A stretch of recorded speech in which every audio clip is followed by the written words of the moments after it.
Maya po, dito po na tayo kay Sir Orly Regala Gutesa. Sir Orly, itong katabi mo, mga driver ito si Balatbat, si Santiago, nagdi-deliver. Itong si Balatbat, nakakapag-deliver na raw kay Saldico. Nakita mo ba ito? Magkakilala ba kayo niyan? No, Your Honor. Hindi pa kayo nakakilala niyan? Yes, Your Honor.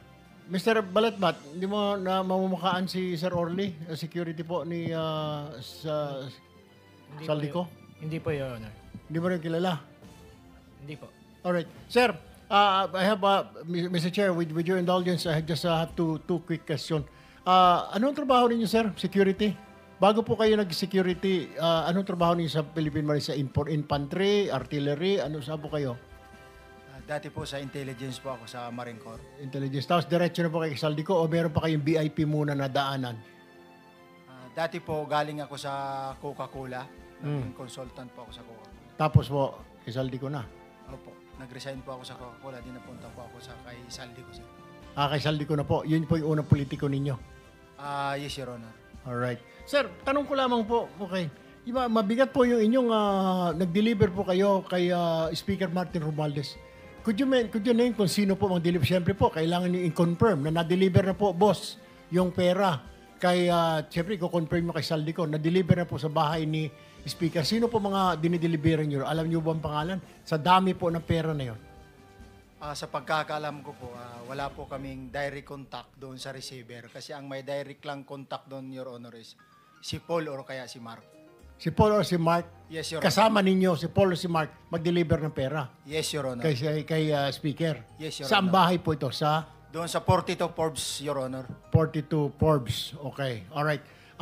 Ilang beses po kayo mag-deliver doon sa 42 Forbes na sinasabi ninyo? Bakit po nilaman na bahay po ni Speaker yun? Sino po nagsabi? Based doon po sa pa-deliver ng i-deliver sa bahay ni Speaker. Sino nakakaalam? Si Paul at saka si Mark? Yes, Your Honor. So, dinadala po kayo doon sa bahay ni Yes, Your Speaker? Yes, Your Honor. Ilang beses po kayo nag-deliver ng pera po doon? Simula po nung pag-start ko doon is ang actual ko pong deliver is 3 beses, Your Honor. 3 beses? Yes, Your Honor. Sa isang delivery, ilang maleta po ang dinideliver niyo doon sa 42 Forbes? Yung sa 42 Forbes, sir, Your Honor, yung sa nakuha naming 46 doon sa Bali noon, inakyat mo na yun sa bahay nila sa Horizon. Din nung ibinaba yung 46, naging 35 na lang yung box na naibaba. Dinala saan? Doon sa 42 Forbes na, Your Honor. Kay, sa bahay mo ni Speaker? Yes, Your Honor. Ilang beses kayo nag-deliver doon? Misan lang? Ilan? Ako, during that time, 3 beses sa akin, pero based doon sa group chat namin is, kasi namumonitor ko po yung group chat ng movement ng duty ng basura.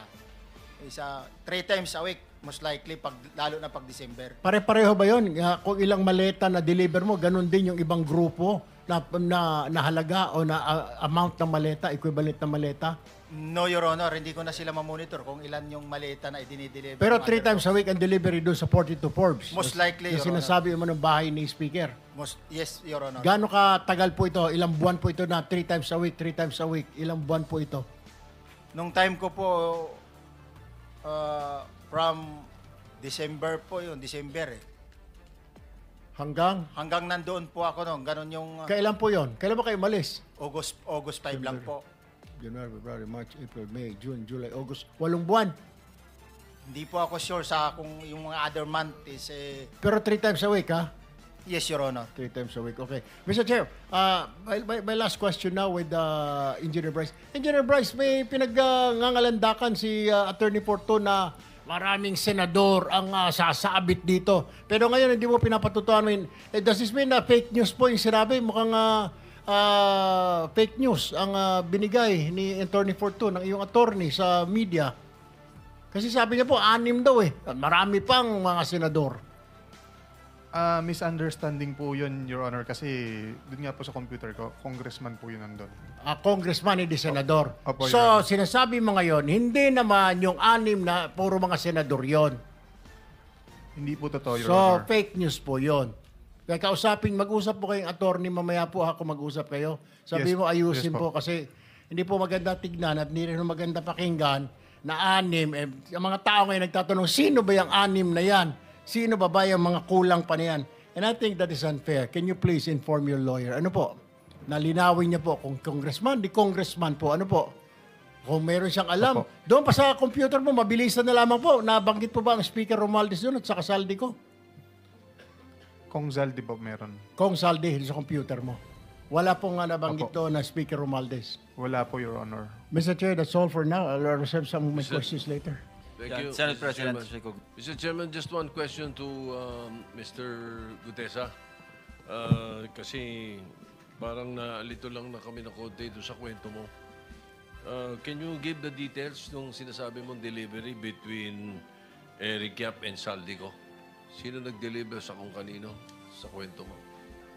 Nung part of December, sir, ng 2024, doon ko po na aktuhan si Congressman Yap na siya mismo ang nag-deliver doon sa Valle Verde 6 ng 46 na maleta na naglalaman ng yung level kasi ng maleta may nakalagay na post 8, may nakasulat na 48 siya eh. Pagkatapos nung binuhat na namin yung maleta na yon, inilagay doon sa bahay, binubuksan ni Paul yun, saka binibilang. Kaya Teka. na-notice ko na, Okay. Sabi mo galing kay Eric Yap yes, Your Honor. from one congressman to another. Saan nyo kinuha kay Eric Yap yung 46 na maleta?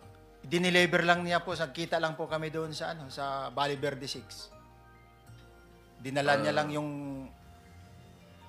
mga maleta na yun doon sa Valle Verde 6 during the time. Tapos kayo ang nag-deliver sa...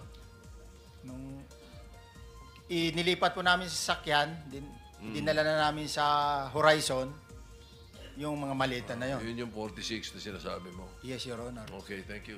Mr. Chair, I just want to make addition, yung mga clarification po na gano'n. Kasi po sa Kongreso, siguro alam din po ito ni ni Senator Dante Marcoleta, magkasama po kami. Uso po yung bilihan ng budget sa Congress. Opo, the budget po, si Senator Marcoleta can attest to this.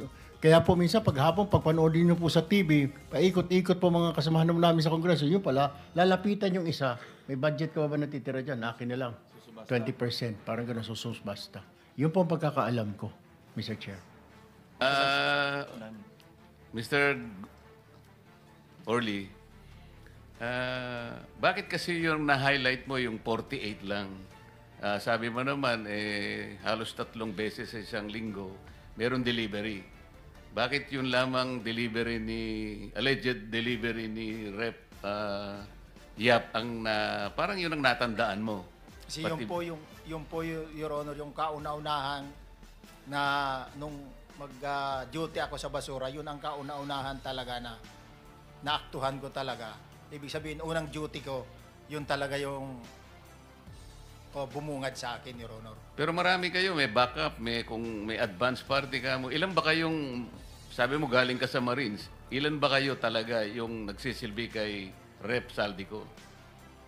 Total ko parang nasa 90 plus eh.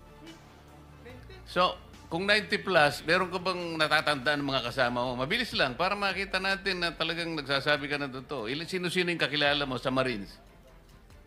Sa Marines, mayroon. Mga sila,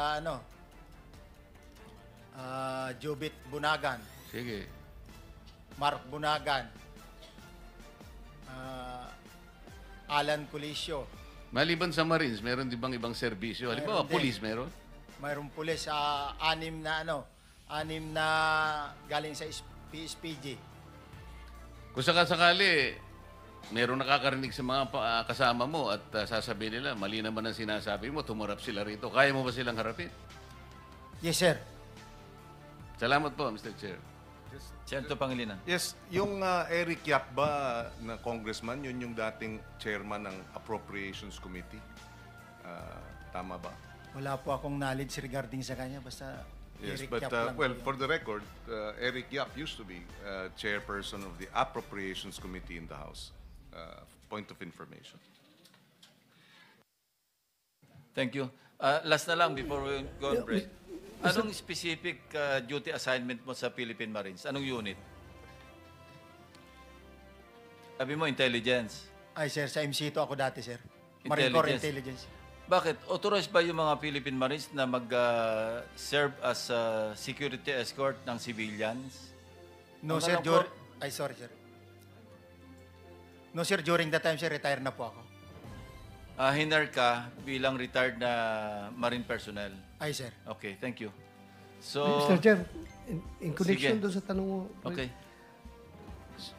Sinabi mo, 90 kayo na security ni Saldico? Most likely, ganun yung bilang, sir. 90? Ay, sir. 90? Ay, sir. Isang kumpanya na yan ng Marines kung tutusin. Yes, sir, pero 90 is the number. Napakarami. More or less, sir. More or less. Hindi ako exact sa number, but more or less. Talo si Senate President nito. Ilan lang bang gwardiya mo, Sir Senate President? Wala, zero. Ikaw nga ang mismo nagdadrive, no? Wala, basta kasama ko lang si 6 Hour. Oh. Matanong ko lang si Orle, may baril ka ba? Yes, Your Honor. May service firearms po ako. Meron ka. Yes, Your Honor. May permit to carry yan. Yes, Your Honor. Very good. So you can defend yourself pag Yeah. merong interesado sa buhay mo. Yes, Your Honor. At hindi ko na kailangan yung witness protection, Your Honor. Kaya kong sarili ko. Yan ang Marines. Yan ang Marines. Paano yung meron kami ritong motion sana na coveran ka ng protective custody ng Senate. Baka makatulong sa'yo. Okay lang ba o ayaw mo rin yun? Ayaw ko rin, Your Honor. At ayaw ko nang maka-istorbo pa ng iba, Uwa! Your Honor. Marines! Talagang Marines! kaya mong proteksyonan ng sarili mo. Yes, Your Honor. At may mga tropa naman ako na kayang dumipisa sa akin, Your Honor. Alam mo, Mr. Chair, Yes. yung branch of service ko talaga noon, hindi pa ako nakabunot ng Philippine Constabulary. Philippine Marines ako. Ganyan po katapang yung mga Marines. Kaya, Gusto mo pala pumunta ng Marines. kaso pagbunot ko, Philippine Constabulary na bunot ko, kaya PC ako. Naging PNP. Ba't di mo sinuli tapos bumunot ka uli? Sabi nila, yan ang kapalaran mo, huwag mong baguhin. So anyway, Mr. Orly Gutesa, ayaw mo magpa sa ilalim sa USA, protective custody. Yes, Your Honor. Kaya Para mo ng malinaw sarili tayo. ko, Your Honor. Well, with Mr. that, Chairman, go ahead. with the, siguro, kung magbagong isip mo, please let us know right away. Dahil hindi mo alam, baka may mga developments pagkatapos ng hearing na ito. Basta we are ready to accept you.